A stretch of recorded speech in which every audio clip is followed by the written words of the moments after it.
English grammar में हम अपना टॉपिक डिस्कस कर रहे थे टेंस। और जैसा कि आपको पता होगा टेंस में हम डिस्कस कर रहे हैं अपनी सेकंड टाइप यानी कि पास्ट टेंस को।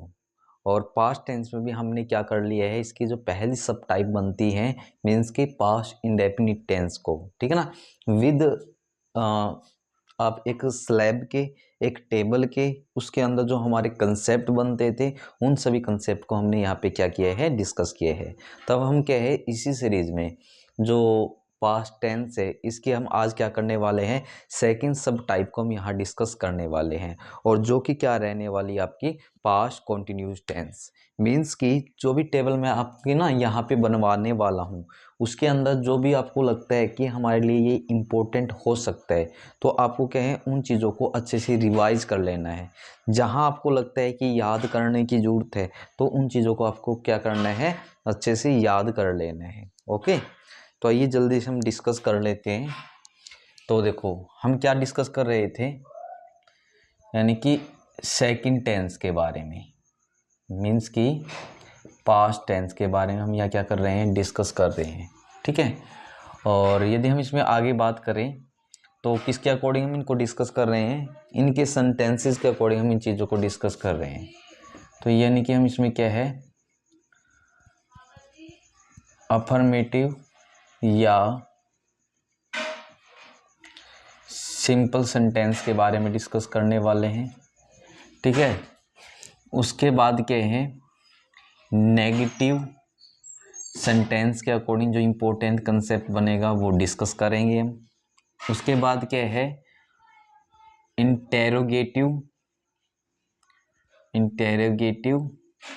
सेंटेंस में जो हमारे लिए इम्पोर्टेंट रहने वाला है उसके बारे में डिस्कस करेंगे अकॉर्डिंग टू सेंटेंस। और लास्ट में देखो, लास्ट में क्या है, स्पेस थोड़ा है ना कम है, मे बी आपको विजिबल ना हो, तो इंटेरोगेटिव प्लस नेगेटिव के बारे में डिस्कस करेंगे। मीन्स कि जिसे कि मैं आपको शॉर्ट में क्या लिखवा देता हूँ, जो आपका मिक्स सेंटेंसेस से रिलेटेड कंसेप्ट रहेगा ना उसको हम यहाँ पे क्या डिस्कस करने वाले हैं, हम यहाँ पे डिस्कस करने वाले हैं, ठीक है। मिक्स का मीनिंग आप समझ जाना कि भी मिक्स में आपका इंटेरोगेटिव भी होगा और क्या भी रहने वाला है, नेगेटिव भी रहने वाला है, ठीक है। तो देखो अब यहाँ पे इसके लिए अपनी एक जो टेबल है उसको ड्रॉ कर लेते हैं जल्दी से। और ऐसे क्या है, आपको जो भी आपको नोट वगैरह बनाने हैं उसमें भी आपको क्या करना है, इस टाइप से अपनी जो टेबल है ना उसको ड्रॉ कर लेना है, ठीक है, इस टाइप से। देन एक जो लाइन है यहाँ ड्रॉ कर लेनी है आपको, फिर यहाँ पे ऐसे करके एक लाइन आपको यहाँ ड्रॉ करनी है, एक लाइन यहाँ ड्रॉ करोगे, एक लाइन यहाँ पे ड्रॉ कर लेनी है, ठीक है ना। तो ऐसे करके अब देखो क्या इसके अंदर इंपॉर्टेंट रहने वाला है। तो पास्ट टेंस में हम किसके बारे में डिस्कस करने वाले हैं, इसकी सेकंड सब टाइप के बारे में, जो कि आपकी क्या रहने वाली है, पास्ट कॉन्टिन्यूस टेंस से रिलेटेड रहने वाली है। किससे रिलेटेड रहने वाली है, पास्ट कॉन्टिन्यूस टेंस से रिलेटेड रहने वाली है, ठीक है। तो सबसे पहले देखिए मैं इसके स्ट्रक्चर के अकॉर्डिंग इसमें जो इम्पोर्टेंट कंसेप्ट होगा ना उसके बारे में बताने वाला हूँ। तो देखिए पहले सब्जेक्ट आएगा आपका, ओके, और उसके बाद क्या है, आपको वॉज या वर में से एक का यूज करना है। उसके बाद में क्या है, वर्ब की फर्स्ट फॉर्म के साथ में आईएनजी का यूज करेंगे। फिर आपका ऑब्जेक्ट आएगा, देन इसके बाद हम अदर का, और लास्ट में हम क्या लगा लेंगे, फुल स्टॉप लगा लेंगे। हालांकि क्या है, जो ये चीज़ें हैं ना तो कुछ चीज़ें मैं आपको रिलेट करने भी सिखाऊंगा इधर। ऐसा नहीं है कि आपको हर एक चीज़ की क्रैमिंग करनी है, हर एक चीज़ का आपको यहाँ पे रट्टा लगाना है, ऐसा कुछ नहीं करना है, ठीक है। तो सबसे पहले आप यहाँ समझे, जो वोज है, वोज का यूज हम किसके साथ में करेंगे, एस के साथ में करेंगे। और जो वर है, वर का यूज आप किसके साथ करोगे, पी एस के साथ में करोगे। मीन्स कि सिंगुलर सब्जेक्ट के साथ में आपका क्या आ जाएगा, वोज आ जाएगा। और प्लूरल सब्जेक्ट के साथ में हम किसका यूज करेंगे, वर का यूज करेंगे, ठीक है ना। अब जो हमारे लिए इम्पोर्टेंट है, जो कि आपको याद रखना है, कि आप याद रखिए कि जो ये वोज या वर मैंने यहाँ पे लिखवाया है ये क्या होता है किसी भी टेंस के अंदर, ये रहेगी आपकी हेल्पिंग वर्ब्स। इसके अलावा क्या करना होता है, यदि कॉन्टिन्यूज है ना तो हम वर्ब की फर्स्ट फॉर्म के साथ में डेफिनेटली किस चीज़ को ऐड कर देते हैं, आईएनजी को ऐड करेंगे, ठीक है ना।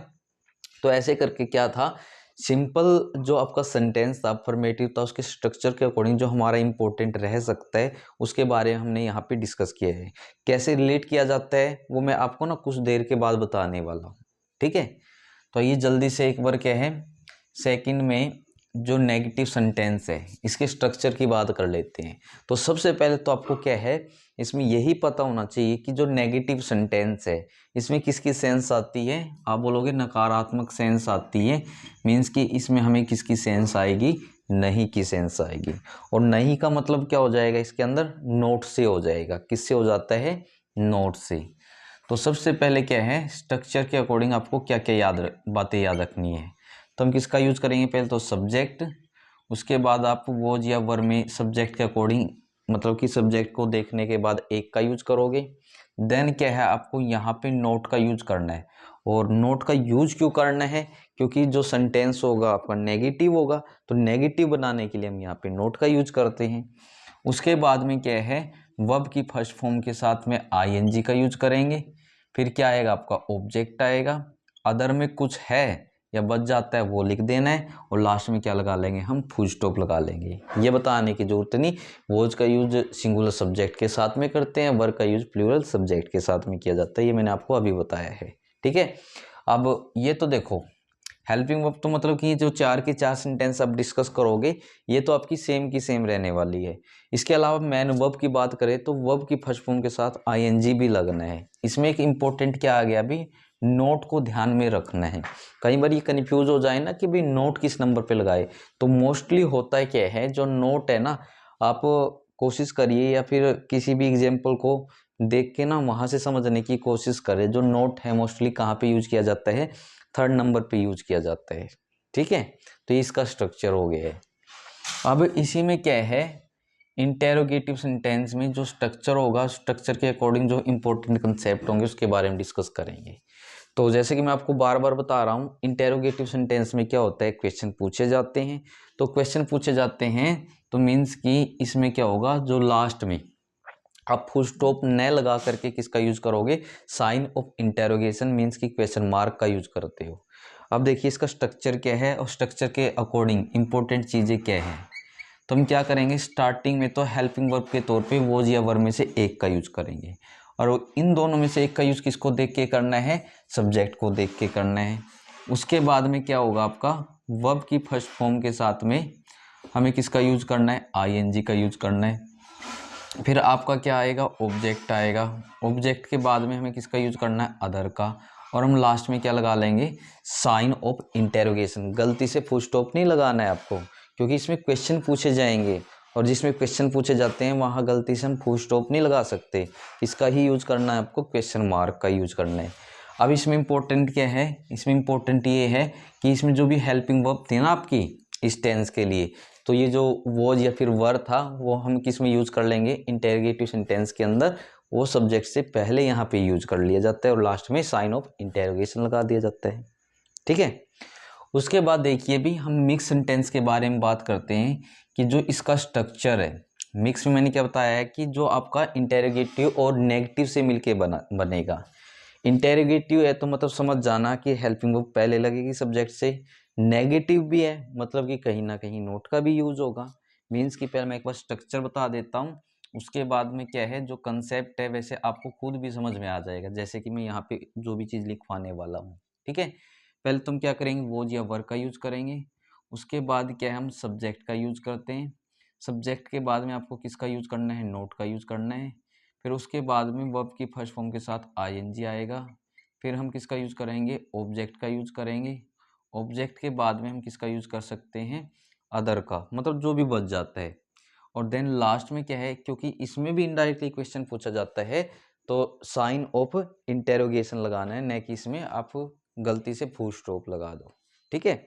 इंपॉर्टेंट वही है, क्वेश्चन पूछा गया है तो सीधी सी बात है, सब्जेक्ट से पहले आपकी हेल्पिंग वर्ब आएगी, जिसमें कि इस टेंस में हम दो हेल्पिंग वर्ब के बारे में पढ़ रहे हैं, वॉज या वर। क्योंकि नेगेटिव की भी मिक्स में हमें सेंस आती है, तो इस नोट का यूज जैसे कि मैं बोल रहा था मोस्टली थर्ड नंबर पे यूज किया जाता है। तो वॉज या वर में से तो हमारा एक आएगा। और सब्जेक्ट के बाद में क्या आ गया, हमारा नोट आ गया। ठीक है, उसके बाद क्या था, वर्ब की फर्स्ट फॉर्म के साथ आईएनजी, फिर हमारा क्या रहेगा, object, other, sign of interrogation. तो ऐसे करके क्या है, इस छोटी सी टेबल के अकॉर्डिंग, ठीक है ना, इस सब टाइप के अंदर जो हमारे इंपॉर्टेंट कंसेप्ट और हेल्पिंग वर्ब या मैन वर्ब हो सकती थी, तो उन सभी चीज़ों के बारे में हमने क्या कर लिया है, इन सभी चीज़ों के बारे में हमने यहाँ पे अच्छे से डिस्कस कर लिए है। ठीक है, अब देखो, ये तो बन गई हमारी इधर एक टेबल। अब मैं बात कर रहा था अभी कुछ देर पहले कि भाई हम ना रिलेट करके इन चीज़ों को कैसे याद कर सकते हैं। देखो, जिसने क्या है प्रेजेंट कंटिन्यूस टेंस को अच्छे से समझ रखा है, उसको हेल्पिंग वर्ब और मैन वर्ब का तो पता होगा। उसमें प्रेजेंट कंटिन्यूस टेंस के अंदर मैंने हेल्पिंग वर्ब क्या बताई थी आपको, 3 हेल्पिंग वर्ब बताई थी, इज, एम और आर। इज का यूज सिंगुलर सब्जेक्ट के साथ, एम का यूज आई के साथ किया जाता है, आर का यूज प्लूरल सब्जेक्ट के साथ में किया जाता है। अभी क्या है, यहाँ पे आपको देखना है कि भाई जो इज है, एम है या फिर आर है, उनकी पास्ट फॉर्म क्या होती है। इज, एम, आर की जो पास्ट फॉर्म होगी वोज या वर होगी, एम को यहाँ से छोड़ दिया जाता है भाई। इज के लिए जो पास्ट फॉर्म है वो वोज हो जाएगी, और जो आर है उसके लिए पास्ट फॉर्म क्या हो जाएगी, वर हो जाएगी। इज का यूज क्या था, सिंगुलर के लिए किया जाता था, तो ऐसे जो वोज है उसका यूज भी सिंगुलर के लिए होगा। आर का यूज प्लूरल के लिए किया जाता था, ऐसे क्या है, आर की जो पास्ट फॉर्म वर थी इसका भी यूज किसके लिए किया जाता है, प्लूरल के लिए ही किया जाता है। उसमें भी हम किसका यूज करते थे, मैन वर्ब के साथ में वर्ब की फर्स्ट फॉर्म के साथ आईएनजी लगाते थे, और इसमें भी हम ऐसा ही कर रहे हैं, वर्ब की फर्स्ट फॉर्म के साथ में आईएनजी आ जाता है। बाकी क्या है आपको पता ही है, जहां उसमें मैंने आपको नोट बताए थे यहाँ भी ऐसे ही नोट लगेगा। क्वेश्चन मार्क में जैसे उसमें बता रखा है हेल्पिंग वर्ब का यूज सब्जेक्ट से पहले, ऐसे ही आपको इसमें यूज करना है। मीन्स कि ऐसे रिलेट करके ना आप इन हेल्पिंग वर्ब को आसानी से याद रख सकते हो, और इन चीज़ों को क्या है आप यहाँ पे समझ सकते हो। ठीक है ना, तो देखो इस वीडियो में बस क्या है इतना ही।